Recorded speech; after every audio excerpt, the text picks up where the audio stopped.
박지원의 식탁 일주일 만에 다시 돌아왔습니다. 안녕하세요. 안녕하세요. 요새 날씨도 춥기도 하고요. 또 즐거운 일도 없어가지고 사람들이 참 낙이 없다 이런 얘기 하는데 요즘에 제가 열심히 보는 드라마 하나 있거든요. 아시죠? 재벌집 막내 아들. 제가 우리 집 막내 아들인데 아 그러세요? 왜 나는 재벌집이 아닌가? 아니 이 재벌집 막내 아들이 요즘에 뭐 아주 시청률 뭐 기록을 찍고 틈만 나면 사람들이 이제 그 얘기하고 어제 뭐 봤다 이렇게. 재밌다고 그러더라고요. 예. 그 드라마 자체도 재밌지만 또 이제 나이가 조금 있으신 분들은 과거의 그 역사들이 쭉 역사가 이제 이어지면서 아 그때 저랬었구나 이런 얘기들도 굉장히 많이 하신다고 그러더라고요. 재벌집 막내 아들도 예. 저도 막내 아들이니까 네. 그 사람이 좀 좋았으면 좋겠어요. 그런데 트러블 메이커예요. 아니 굉장히 좀 입지전적인 인물이죠. 그 지금 그럴 드라마에서는. 거예요. 본래 막내란 건 다 좋은 사람들이에요. 그 드라마 속의 재벌 이야기인데요. 진짜 재밌는 이야기 대통령과 재벌 이야기 지금부터 함께 해보겠습니다.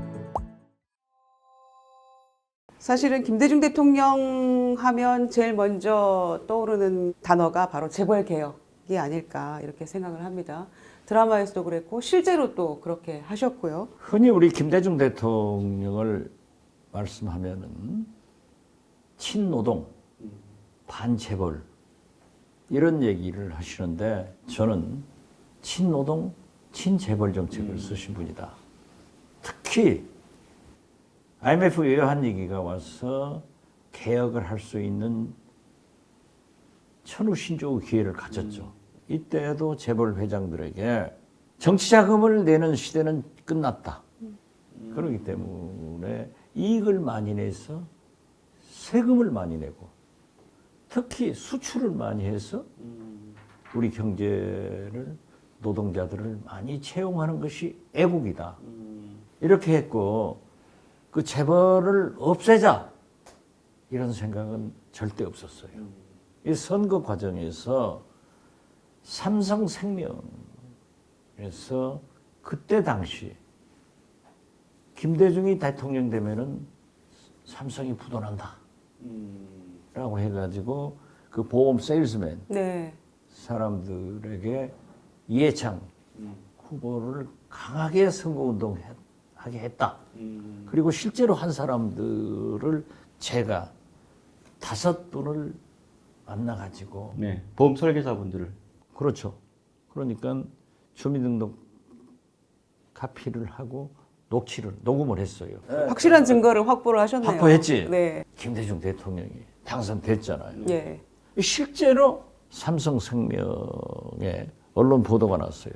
20~30%가 해약되고 있다. 왜 부도난다 하니까 삼성의 중요한 분이 저를 만나자고 하더라고요.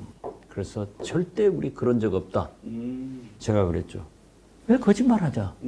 내가 5개를 가지고 있다. 갖춘 거를 가지고 있는데. 보여주랴? 잘못했대요. 그래서 내가 김대중 대통령 당선자한테 그 말씀을 했어요. 이런 적이 있어서 제가 혼을 내놨습니다. 나는 칭찬받을 줄 알았더니 자네 왜 그런 짓을 해? 삼성이 왜 부도나야 되냐? 그때 선거운동할 때 그런 일을 했다 하더라도 우리가 당선됐으면은 모든 것을 용서하고 통합으로 가야 된다. 그렇기 때문에 삼성이 해약돼서는 안 되고 삼성이 돈을 많이 벌어서 세금을 많이 내면은 그것이 애국의 길 아니냐. 그렇게 얘기를 하라고. 김대중 대통령의 당선을 그렇게 방해하는 일들을 했음에도 불구하고 너 그렇게 용서하고 수출을 많이 해라. 김대중 대통령 당선자가 우리는 그때 그냥 총재님이라고 불렀어요. 총재님이 저한테 소위 5대 재벌 예. 삼성, LG, 현대, SK, 하나 그러니까 5분하고 식사를 하자. 월요일 날. 그리고 저한테 5개 재벌 회사에 연락을 하라는 거예요. 확실히 삼성은 달라요. 제가 딱 비서실로 전화해서 김대중 대통령 당선자 대변인 박지원입니다. 이게 복잡하잖아요. 이 세상에 당선자도 어려운데 당선자 대변인. 딱 삼성만 알아듣더라고. 어. 이거 중요한 전화가 왔구나. 네. 이렇게. 딱 바꿔줘. 예. 그래서 이렇게 오시라고. 예. 다른 회사들은 대우 네. 비서실에 전화를 했더니 박지원을 몰라고. 예? 당선자 대변인? 누구시라고요? 뭐 이랬겠네요. 그런데 거기 김우중 회장의 비서실장이 그때는 상무더라고요. 예. 그 양반한테 이제 보고가 됐어. 대변인 죽을 죄를 지었어요. 네. 자기 직원들이 몰랐다. 아 괜찮아요. 난 실제로 괜찮아요. 아 그럴 수 있잖아요. 네. 네. 월요일 날 이렇게 5개 그룹 회장들하고 대통령님하고 이런 분들이 식사를 하시는데 나오시라고 하십시오. 그랬더니 김우중 회장이 채권과 수출 때문에 동구권에 가셨는데 지금 바로 연락해가지고 주말에 귀국하도록 하겠습니다. 오시지 말라고. 수출이 제일 중요하니까 수출하고 들어오시라 하라고. 제가 밤에 집에 들어가니까 제 아내가 예. 여보 어떤 사기꾼이 당신을 찾더라. 누가 사기꾼이 나를 찾아 그랬더니 아니 자기가 김우중 회장이랑 하면서 당신을 찾더라는 거예요. 그랬더니 전화가 왔어요. 12시 그러니까 자정 한 15분쯤 해서 제가 오시지 말라고 그랬더니 사과한다고 막 엄청나게 우리 직원들이 빌더라고요. 잘못됐다. 네. 수출 때문에 나가 계시면은 수출을 많이 하고 오십시오. 오시면은 제가 단독으로 당선자를 만나게 해드리겠습니다. 그러니까 재벌들은 권력 옆에 오면은 고향 앞에 쥐지. 돌아가서는 황제야. 그러면 귀빈 식당에서 그 이렇게 실제로 오셔가지고 식사를 같이 하셨습니까? 그렇죠. 하시면서 김대중 대통령이 그건 강조했어요. 문어발식, 뭐든지 재벌들이 다 먹어버리는 이러한 산업 구조는 개편돼야 된다.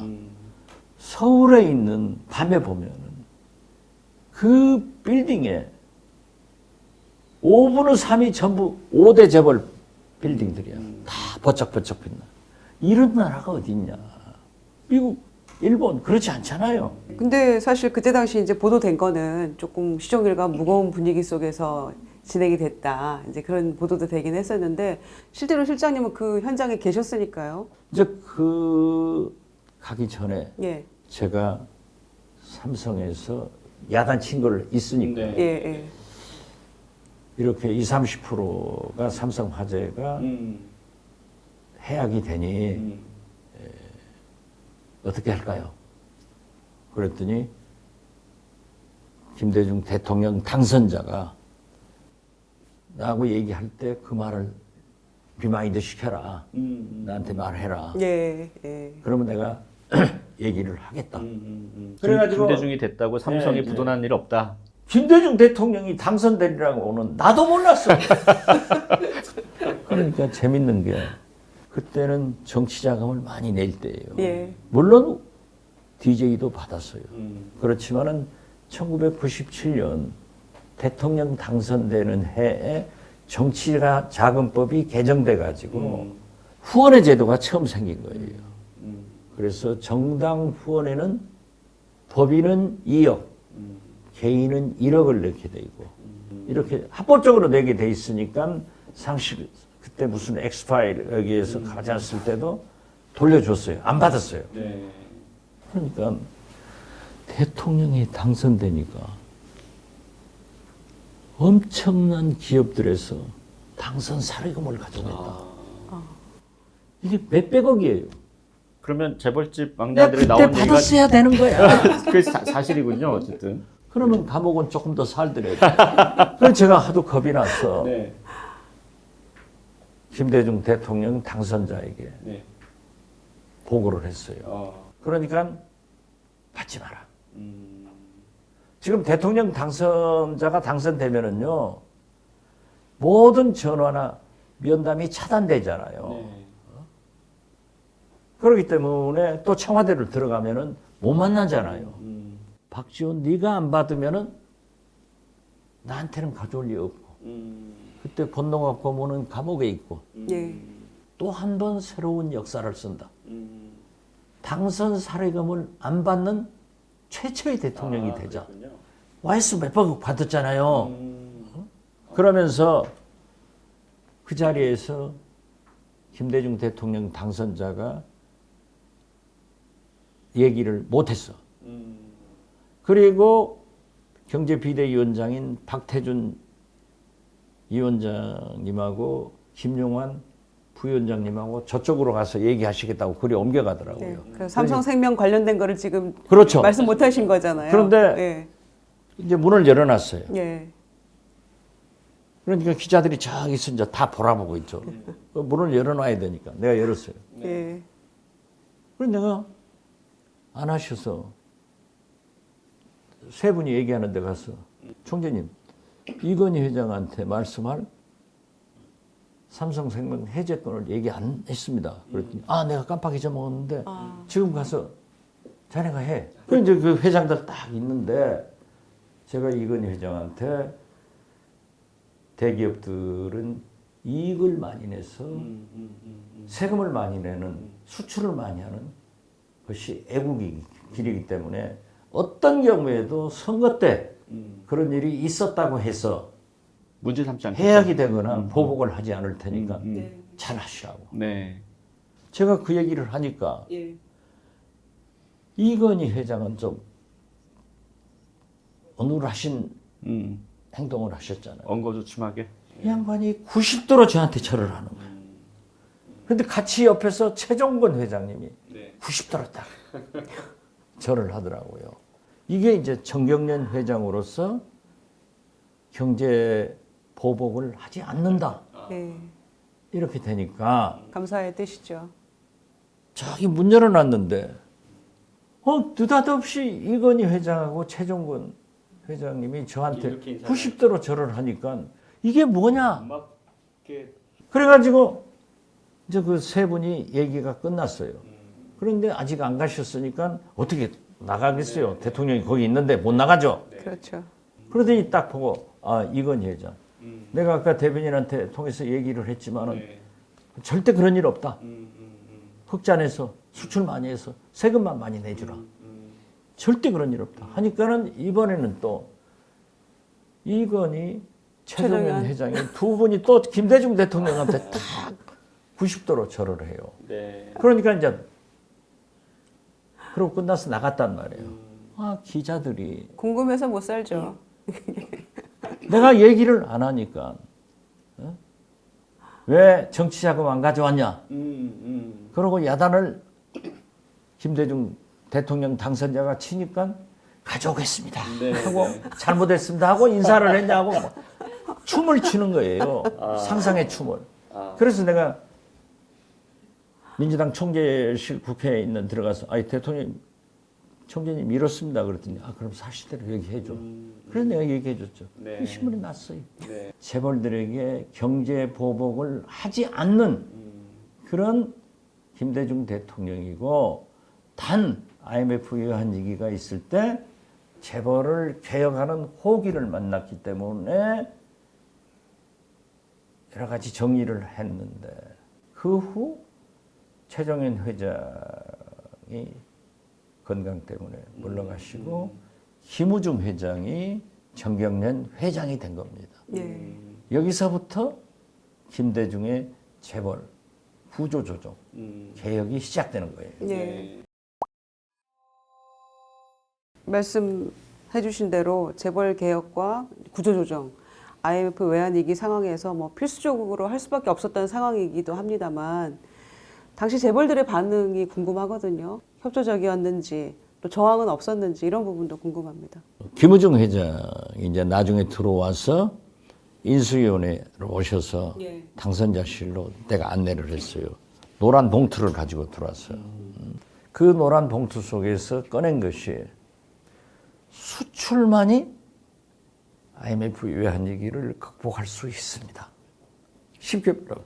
그래서 어떻게 수출을 전경련이 해나가겠다.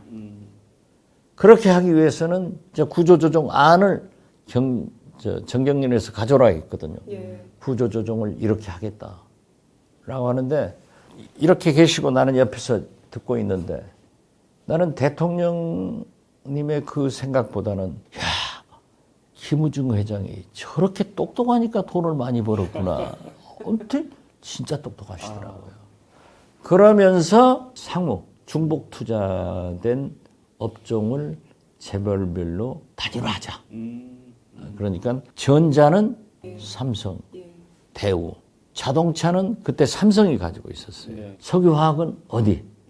하는데 제가 볼 때 그때 가장 손해보는 구조조정이 제가 맨 먼저 럭키 공채로 들어갔거든요. 근데 나는 럭키에 애정을 많이 가지고 있는데 LG전자를 대우전자로 합쳐버리잖아. 그런데 그걸 내가 구본무 회장한테 얘기해 줄 수 없잖아요. 그 말을 못하죠. 당선자 대변인인데. 근데 보니까는 그런 식으로 자율성을 주면서 정경련 대기업들이 합의를 해서 구조조정을 했다. 그렇게 생각해요.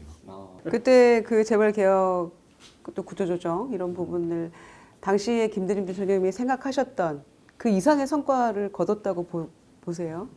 어떻게 만족은 하지 않지만은 IMF 외환위기에서 경제를 죽이지 않고 소정의 구조조정, 개혁은 성공했다. 그렇게 봐요. 그런데 삼성자동차는 처음부터 부산이 광주 기아자동차 거기 쪽으로 가기로 돼 있는데 YS가 대통령 되면서 부산에다 앉혀버린 거예요. 그러니까 제 기억으로 삼성자동차 그 공장 터가 꼭 오사카 간사이 공항처럼 뻘땅에 묻혀 있기 때문에 매년 치마가 돼요. 이걸 유지하는데 돈이 많이 들어. 그리고 삼성은 자동차를 굉장히 그걸 구조조정하기를 바라더라고요. 그러니까 삼성 자동차 구조조정을 이건희 회장한테 빼앗아서 김우중 줬다. 자동차 그렇게 밀어줬다. 그건 아니에요. 삼성이 굉장히 바라고 대구에 상용차 추락 공장이 있었어요. 이것부터 정리해 주라고.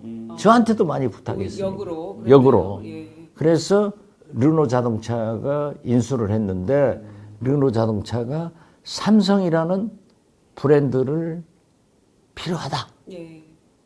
그래서 삼성은 돈 한 푼 안 내고 이익 한 푼 받지 않고 브랜드만 불러줘서 삼성 르노가 탄생되고 화물자동차는 한 거죠. 그래서 사실상 구조조정에 삼성이 상당한 효과를 봤지. 재벌집 막내 아들 보면은 이제 거기 그 진양철 회장이 당시에 대통령 당선인을 만나가지고 그 노태우 대통령이죠. 반도체 사업 독점권을 달라 이렇게 얘기하는 장면이 있거든요. 이런 일들이 실제로 있었습니까? 저는 몰라요. 저는 못 들었어요. 그런데요, 이 김대중 대통령은 대통령 재임 시에 5대 재벌 회장하고 식사를 많이 했어요. 그래가지고 재벌 회장들한테 다 한마디씩 의견을 내라고 그래요. 그러니까 다 준비를 해가지고 오는 것 같아. 다 재벌 회장들이 훌륭하지만 썸띵이 있는 분은 이건희 회장이에요. 딱 그런 얘기를 하더라고요. 대통령님이 IT, 정보통신을 지원해서 우리가 25년, 30년은 먹고 살게 돼 있습니다. 그 후 먹고 살 게 없으니까 과학기술에 투자를 해서 개발을 해 주십시오. 제일 정확한 말씀을 했어요. 지금 지나고 보니까는 25년, 30년간 진짜 IT로 먹고 살았잖아요. 이제 그 후로 그래서 김대중 대통령은 과학기술부에 엄청난 투자를 했어요. 그래도 나중에 그냥 정보통신부도 없애고 과기부도 없애가지고 지금 이 꼴 됐잖아요. 그래서 그 후로 우리가 사실 그때부터 무슨 로봇이다, AI다 다 나왔는데 못 따라갔잖아요. 못 따라갔는데 우리가 굉장히 위기가 왔을 때 핸드폰이 나왔잖아요. 네. 아이폰이 나왔단 말이야. 그래서 삼성이 처음에는 안 됐는데 네. 제가 볼 때는 삼성전자가 나한테 욕할지는 모르겠습니다만은 아무튼 갔다가 빨리 카피를 해가지고 핸드폰이 확 세계 시장을 지배하더라고요. 네, 네. 그래서 제가 삼성전자 훌륭하다. 네, 네. 아이폰보다 어른 폰을 만들어가지고 잡아버렸다. 이렇게 했죠. 어른 폰이야. 그리고 장점인 주석의 초청으로 김대중 대통령이 중국을 국빈 방문합니다. 중국에서 우리 CDMA 이 핸드폰이 아니고 구라파식 GWS인가? 뭐 그런 식으로 그걸 도입하려고 한다. 그런데 CDMA는 도청이 안 되고 GWS 유럽식은 도청이 되니까 중국에서 그리 간다. 그러니까 정상회담을 하시면서 어떤 경우에도 CDMA로 해주라. 네. 그러니까는 제가 김대중 대통령한테 그걸 보고를 했더니 경제수석이 아이 무슨 전학기까지 대통령이 하냐 이런 얘기를 했는데 네. 김대중 대통령이 무슨 소리냐 중요한 일이다. 하나라도 더 팔아야지. 그러니까 저한테 내가 만약 정상회담할 때 그 얘기를 하지 않으면은 자네가 와서 나한테 얘기를 해라 하는 거예요. 그 이제 중국 정상회담은 장점이라고도 하고 주룽지 총리하고도 해요. 네. 경제 쪽은 주룽지 총리가 하니까.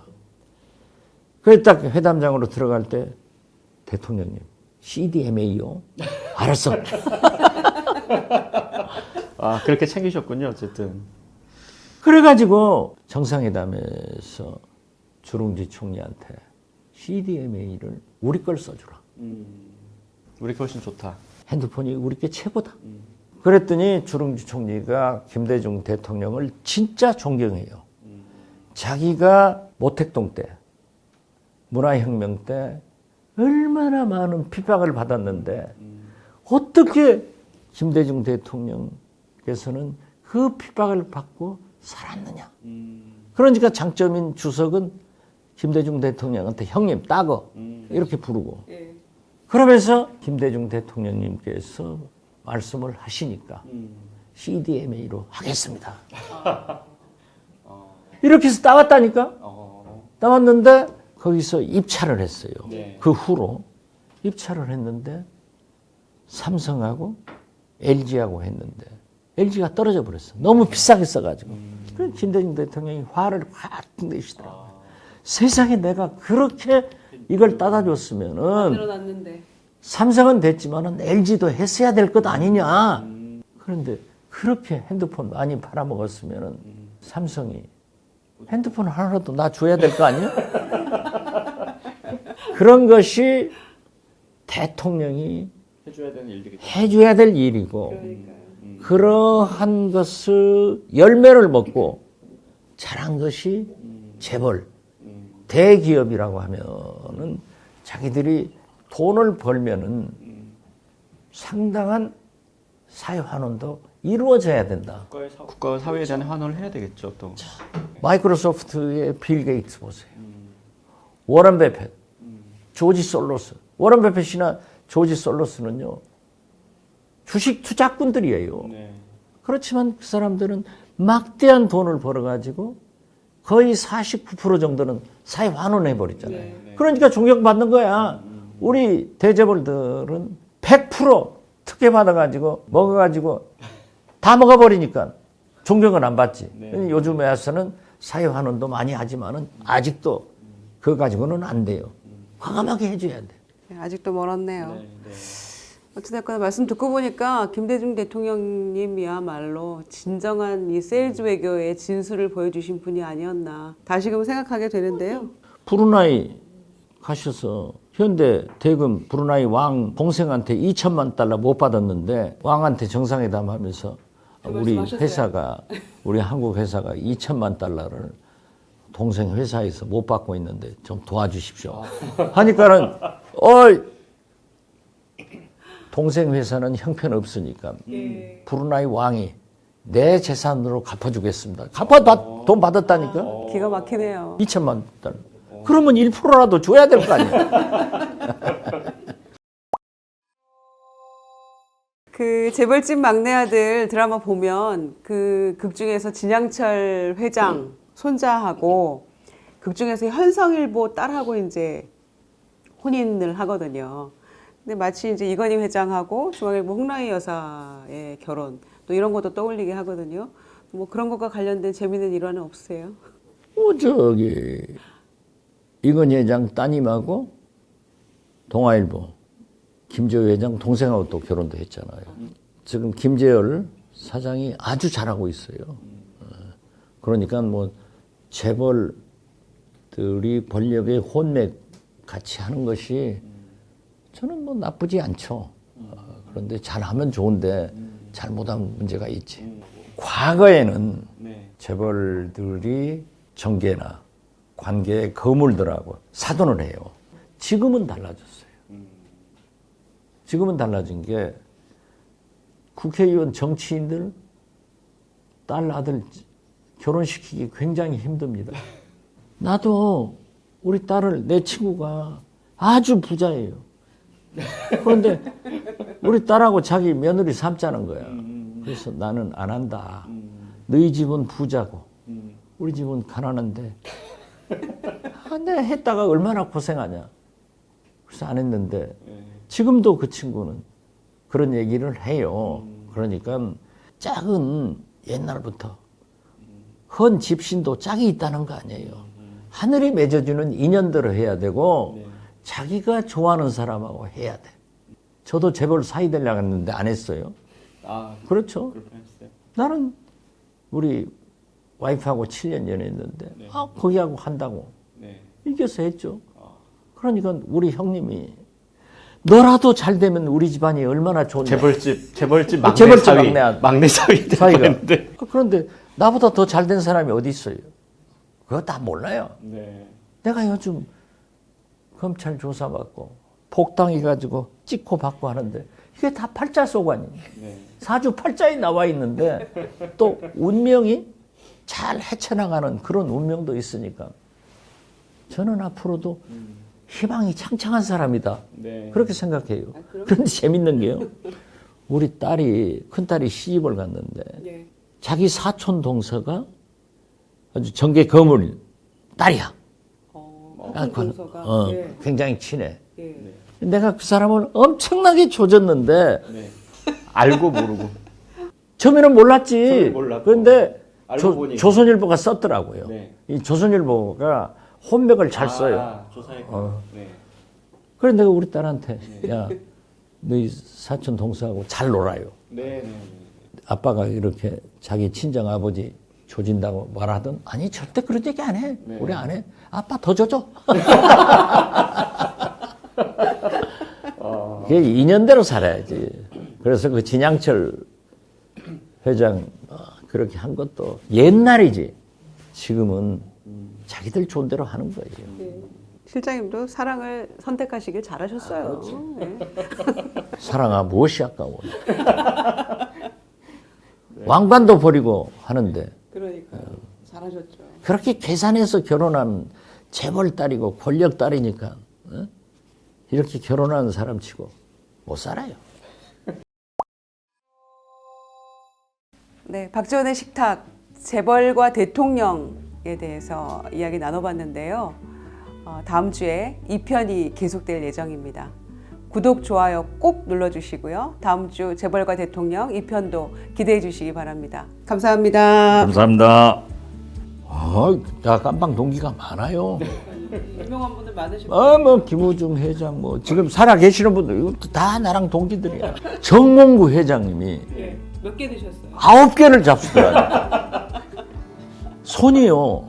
소뚜껑만 해요. 돈이 붓게 생겼어.